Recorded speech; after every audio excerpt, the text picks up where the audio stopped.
clips. Why don't we have two more people share? We got rid of the neutrinos. Yeah, because I want to get to the neutrinos. Two more people share. Mary? Well, it seems to me that when we talk about our research, you can give a dry explanation of exactly what you did and the results, but if you start to tell stories about the students who were impacted, and this particular student who started out in a 2-semester calculus course, but as a result ended up an applied math major and is now teaching. When you can tell those kinds of stories, I think that grasps people's attention. Mm-hmm. But that's a very audience-dependent thing, because when I hear stories, I'm assuming there's no data. But you're not a typical faculty member. Why does Wyman keep telling the violin story? Right? He tells the violin story and then he presents all the data. And when you talk to non-Deaver faculty a week later, they all remember the violin story and not the data. Right. They ask for the data, but then they don't do anything. It depends on. Well, let's go on. And I'll touch, depending on how much time we end up having, I will touch on that idea of the data. And I just want to make the point that by telling a story, I'm not necessarily saying tell the story of one person or something like that. In the case of this, the story was this researcher's quest to find out about the spider, and what happened to the spider. So there were two kind of protagonists in that story. The protagonist can also be the idea that you're trying to study, as I'll show you in the neutrino story when we get to that, hopefully.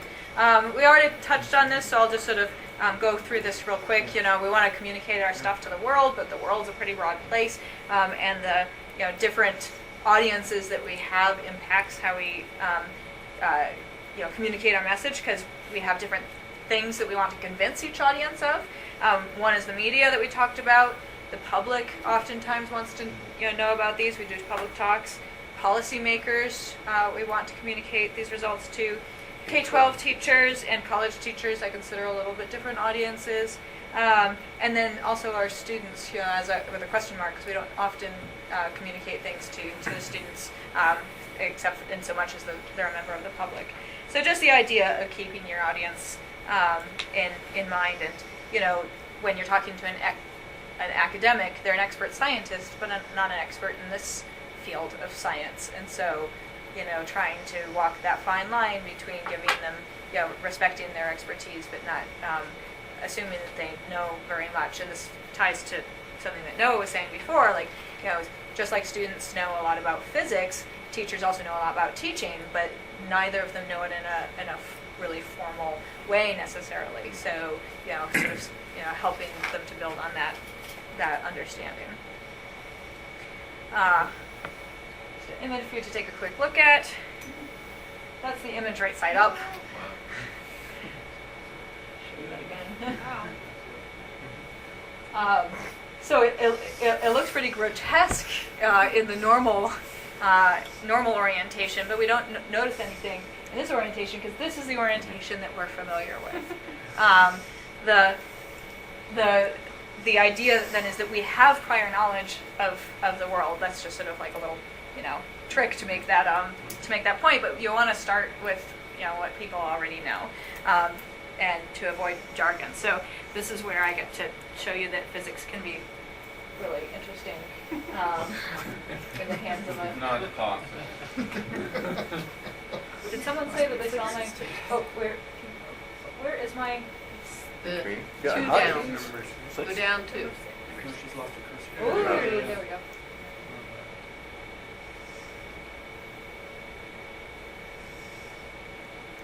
Neutrinos have always been seen as odd little beasts. The physicist who proposed them back in 1931 was almost sheepish about it. No one had ever observed one, and at the time, it was unclear if anyone ever would. Marvin Marshak is a physicist at the University of Minnesota. We physicists are, we're tough on the outside, but we're sensitive on the inside. If you want to try to understand the weird nature of neutrinos, do this experiment at home. Try to walk through a wall. Maybe it's not such a good experiment. The reason you can't walk through a wall is not that you're too big. You and I and the wall are mostly empty space. We're made of atoms, and atoms are mostly nothing. There's a tiny nucleus and tiny electrons. So you might think you could just pass through. The reason you can't walk through a wall is that your atoms and the atoms in the wall interact with each other. They speak the same language. They push on each other because they have electric charge. Neutrinos have almost none of the usual atomic qualities. They don't carry an electric charge. They weigh almost nothing. Really, really light, yeah. So neutrinos have kind of a sad life. Once a neutrino has popped into existence, it has almost no way to touch the physical world again. They're like ghosts slipping through the night. The only chance neutrinos have to mingle is through this force called the weak interaction, which most of the time is too feeble to do anything. So the number of these lonely So, physics can be interesting too.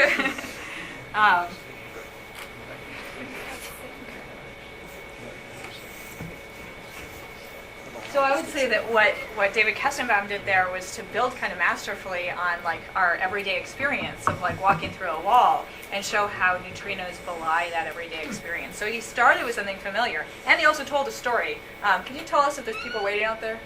No, we're Okay. good. So he's also telling a story, but in that case, the protagonist is this thing called the neutrino. It's not about a person. You know, he's not telling a story about Marvin Marshak. So, yeah, the point is you sort of want to start out someplace that's familiar, and then you build up to something that's a little bit different, and then you get to like the really tough stuff. Because if you just get to this stuff first, it's going to look like garbage. But if you build up to it from something that's familiar, then you can understand it and see it for what it is.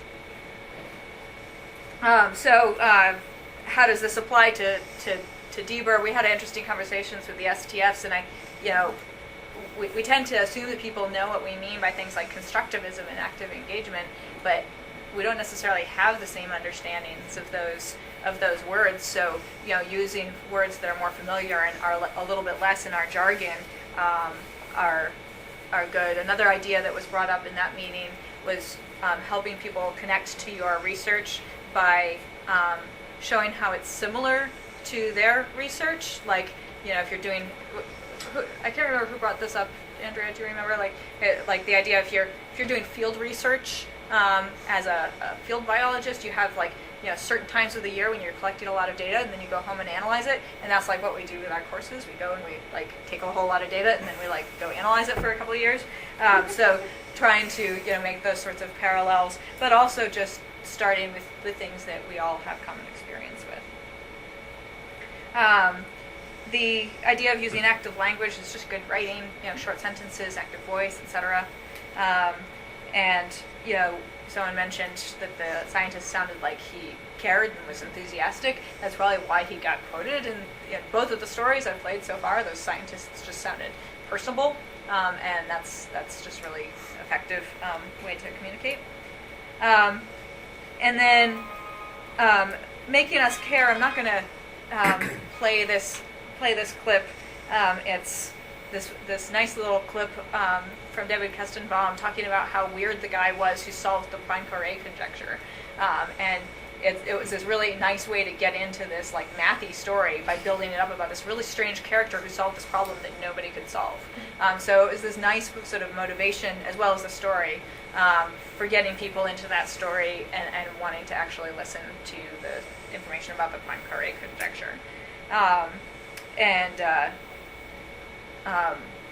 Do we think that we're okay because We're completely fine. we're okay? Oh, I also And, like to be. I mean, and if they come in, they'll want to hear what you have to say. Don't worry about it. Well, I also That's like once a month. want to be respectful of people's time. No, you're good. So, in terms of Deber, then, how might this sort of motivation to listen apply? How do we get people to care about what it is that we have to say? Is it intrinsically interesting, or? We can tell people how weird Lillian McDermott is. We might want to leave that task to the journalists so that Lillian will talk to us. Most people are not satisfied. I mean, most people are not satisfied with their teacher, particularly. I mean, if they're aware. So, you can engage people. I don't think it's that hard to engage people. actually. I mean, if you make it about them. Depends. What about the public? What if we wanted to get the public interested in the stuff that we do? I mean, to me, my major frustration with education and all that stuff is that there's this huge educational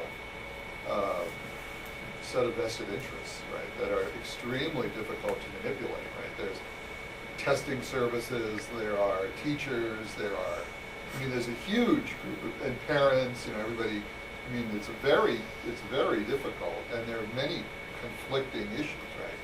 And the people who are for charter schools ignoring the fact that public schools are the basis upon which democracy is based, so you have this issue, you have all these interesting issues, do you have a common language, or does everybody fret? I mean, there's so many, it's such a complicated issue, right? I mean, what are the standards that should be taught? Who's going to come in and, I mean, most people don't, it's so complex. Well, I think part of, Go. the point was that we do have hopefully we have the common issue of we want education to be productive and meaningful for citizens. And I think that's one starting point where it's difficult for it's sort of political safety too, right? Who's going to argue with that? We want But you education can to make be an argument. useless. Yeah, you can make it. I mean, I just wrote this thing that, so I had this, maybe a dumb idea. When the football team plays, they take videos of everything. And they analyze everything everybody does, and they point out everything about everything because they care. It matters to them. It matters to them financially. Nobody does anything like that in education. It's not like we say whether people are learning in classes. Right? I mean, even physics education, they have a certain set of, you'll even see it there. There's a certain set of instruments that are used. They're the same ones over and over again. Nobody says, well, is that instrument really that good? What if I do 4 other instruments? Do I get the same? If it was physics, they'd say, well, what's my resolution? Where is it applicable? So you see really right there the difference. The football team needs to win. Anything is pretty straightforward to determine. And I guess that's sort of why I would argue that we all need effective education isn't necessarily, it's sort of a tired motivation. It's like, it's the motivation that we use, but it's not as... Somehow you have to illustrate why it's important. Yeah, I mean, like, for instance, with Eric Mazur's talk where he shows all the different textbook examples, that's something that people sort of intrinsically are interested in. It's quirky, but it's also like, we care about textbooks, we work with those every day. It's sort of like, it's not just starting like, we really want effective education. It's sort of like, hey, look at this isn't right, so... But it's just another do an example of but a that's a kind of motivator. physics crowd, or that's a scientist crowd. That's not a general public crowd. Right, yeah, I was just bringing it up as one, so. Go ahead. Doesn't the general public already view science and all the STEM stuff as a plus? I mean, that's why the state universities like University of Colorado or a lot of other big state schools seem to place a big premium on education, good research, and then... We get less than 5% of our support from the state. Yeah, but they still house those, the faculty, and I don't know. It seems like it's related to, I want to wrap up because I've only got a couple more What he slides. thinks is a better message, better story. Well, it just depends on the particular But message. how would you deal with the fact that the public may be actually ambivalent about education? I mean, I actually think if you watch congressmen talk to scientists, there's a deep hostility often.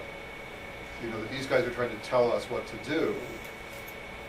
I don't know enough about policy communication the thing about to the get into neutrino- that, but in terms Yeah. of the public, I mean, I'm really interested in finding out how I learn and how I process information, and things that are going to help me. I'm much more interested in than some sort of large-scale university study that I don't really see how it applies to me.